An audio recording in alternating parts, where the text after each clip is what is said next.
It is time to talk about the Scythians. The Scythians, yes indeed. Are they good? Are they not? Man, I wish I had more good stuff to say about them, but I really don't. Let's see how it is though. What do I have to say about them? Find out now.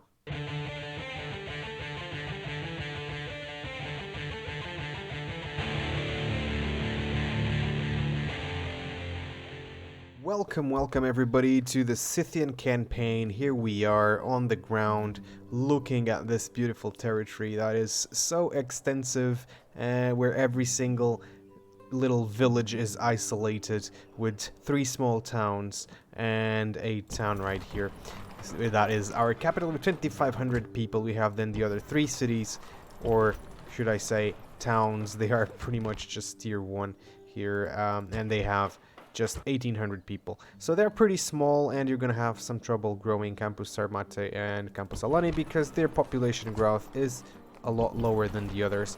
And if you want to raise the taxation, then you're going to suffer even more with that. Tanais, however, is a fairly good town with 6% growth that you can gloriously put on very hard tax rate and reap the benefits of that. So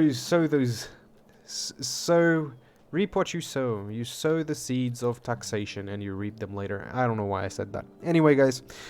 So here it is, 4 cities, 3 with 1,800 people, 1 with 2,500 people. Then we have 3,000 denarii right in the bank, right off the get-go. And then we are making 800, wait, we are making 1,100. Okay, I probably already messed around with the taxes. But if you get everybody on normal taxation, you're getting 890 denarii per turn.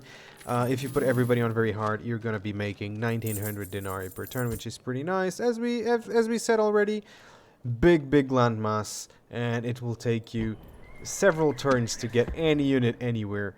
So every single town that you have will work as its little own nation. Okay, that's kind of what's gonna be like. So what is the strategy? For me, there's only 3 real ways to play Scythia. And one of them is you go and attack Thrace right here. This is my favorite one, and I'm going to tell you later why it is my favorite one. Then you can go out here and attack Dacia. Of course, that if you attack Thracia first, then you're probably going to go for Dacia. If you attack Dacia first, then you're probably going to go for Thrace. Then you have, of course, Parthia here. You can go and attack Parthia here in Campus Sakai, and then you got to get a boat, and then you got to come here. But you cannot do that at turn 1. You cannot do that at turn 10. Maybe at turn 15, you're going to be able to start your invasion of Campus Sakai. So you're not going to do that right off the get-go. So this, maybe it's a little bit cheating. But anyway, you're going to always get your 3 units in Tanais, and you're going to go for Chersonnesus. Yes, they're super angry because this is very high tax rate, but you can just put them back on normal tax and they will be fine. So this is it, guys. Why do I prefer to go for Thrace? Why do I prefer 2 port cities right here? They have 2 port cities. I think this is the best investment that you can make. It's just, yeah, just go for these guys, man. Those 2 port cities are going to be extremely important. You're going to have another port here. You're going to have another port in Tanais. So what's going to happen is that you're going to have a pretty nice, pretty neat trading, let's say, quote-unquote, empire for your to get some trade money. All right, that's what's going to happen. So what's good and what's bad about Scythia here? Now, to talk about this, first we're going to have to see the buildings. We haven't seen that. I completely forgot about that. So let's go and talk a little bit about it. All right. So when we get here, we only have 3 choices for temples, which is normal. We have one that gives you 30% public order. And of course, oh, there's that public order bonus due to law. Wow, how amazing that is. Yes, the Scythians have public order bonus due to law, which is a positive thing. However, it's just 15%, but it's still there. So the good law temple, that's good. Then they have 2 more temples. This one gives you some population growth bonus and 15% to happiness. This is not too bad, especially if used in certain contexts. You know, for example, we have a couple of cities that need growth. We could build one of these and put them growing. Of course, that you would always start with a 0.5% bonus. You can later destroy it if you're having troubles with population and build the circle of Papai maybe. However, it's important to note that you can recruit the headhunting maidens and Scythian noble women from this temple over here. And as I said, already on the battle video. Headhunting Maidens. This unit is amazing. They have armor piercing and they have decent stats. Alright, then we have the last one, which is the Circle of Coloxi, and you're gonna have 3+ experience here instead of the population growth bonus. What is best? Well, I would say early game on some settlements, the Circle of Api will be the best, or the Shrine of Api will be the best, because we're trying to grow the city, so those 0.5% or the 1% growth bonus is actually good. But in every other single situations, the Circle of Popeye, the public order, is going to be the best. However, guys, there's one little problem about this. It's that they only go up to 40% public order bonus with buildings. So you can have 30% from the Circle of Popeye, and then you can have 10% from the Bardic Circle. And this is not very good. This is actually pretty bad. Remember when I said, oh, you can only get up to 70% or up to 60% public order bonus? Yeah, these guys get 40%. This must be one of the worst factions with public order that I have seen. So they will probably be good to do short campaigns instead of longer campaigns. Alright, bad thing, Empire spread out. We've already spoke about that. Huge region, okay, with just 4 settlements. So that's pretty bad because you cannot reinforce your settlements and stuff. Then what's bad? Weak early game economy. You're only making about 900 denarii per turn. How can you build up 4 settlements like that? Well, you cannot. And my suggestion for you guys is capture the Thracians. Go for the Thracians. It's the most sound option that you have. Then we of course have a small settlements early on. As I said, these 2 settlements, Campus Alani and Campus Sarmate, they're fairly small settlements, and they take quite a bit to put up because of their low population growth. They don't have good infantry. They don't have great support for archers, so they will only be fighting as cavalry. That can be both good and bad. If you're good with skirmishing cavalry, then you'll have a blast with them and you'll be able to defeat many a foe for sure. Then the good. Let's not talk about the good, because I think this is important. They have access to horse archers at turn 1. Guys, at turn 1 in every single settlement that they have. This is pretty good. Now, don't forget that your towns up here only have 1800 population. So, of course, try to keep your population in there so that they grow faster. But you do have the option to recruit the horse archers from the muster field. There we go. And these guys have more defense than the Parthian ones. The next good point is that they're very powerful in the early game because of the skirmisher cav, because they have it so available on their settlements. It makes them really powerful early game. Yeah, their economy is not good, but when you have the money, you can just recruit more horse archers, and you're gonna be able to steamroll a lot in the early game.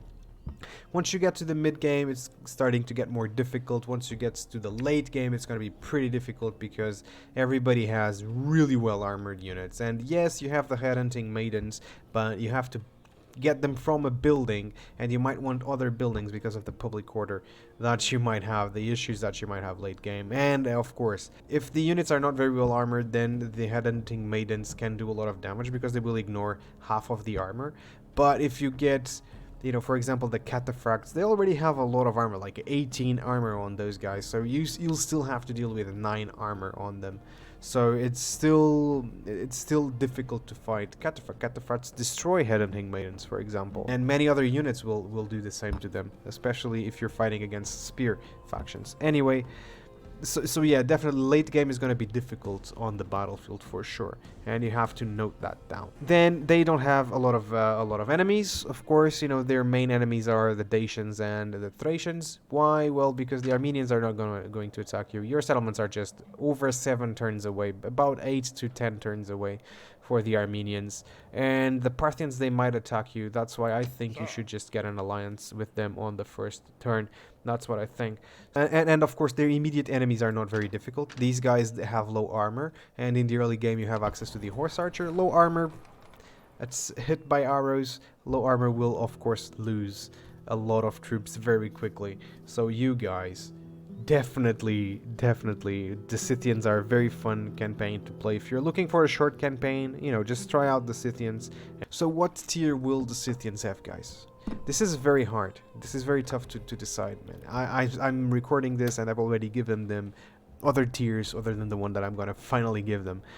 Look, guys, it's they are very strong on the early game. On the mid game, they are sort of strong, but on the late game they start getting weak because of their public order problems and because, of course, of the units.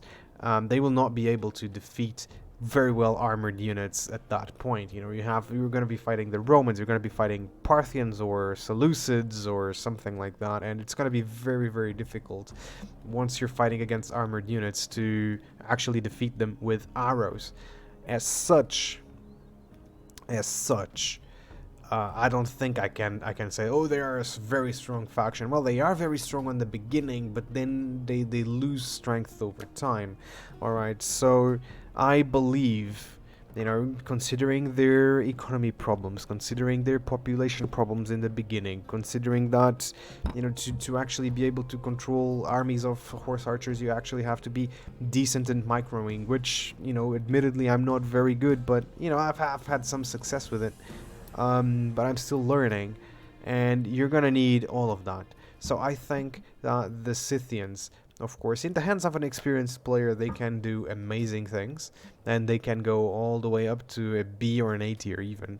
But on the hands of your average player who only plays mostly the Hellenic factions, maybe some Gauls, maybe a lot of Romans, yeah, I think the Scythians are going to be a tough choice to make, and they're going to be a challenging campaign, and as such, I think they should take the C tier as well. Just like in the battles, I wanted to give them a better tier actually, because I was like, yeah, I'm enjoying this. I tried this campaign already and I was enjoying myself. It's fun.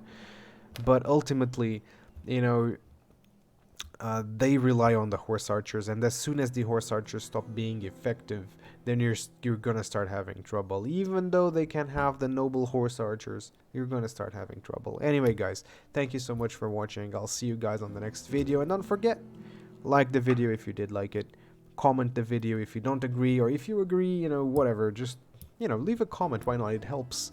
It helps with the algorithm. And yeah, don't forget to subscribe if you're not subscribed already, and I'll see you guys on the next one. Peace. Hope you enjoyed this video. Please leave a like, subscribe to the channel, follow me on Twitch, and I'll see you guys on the next one. Thank you so much.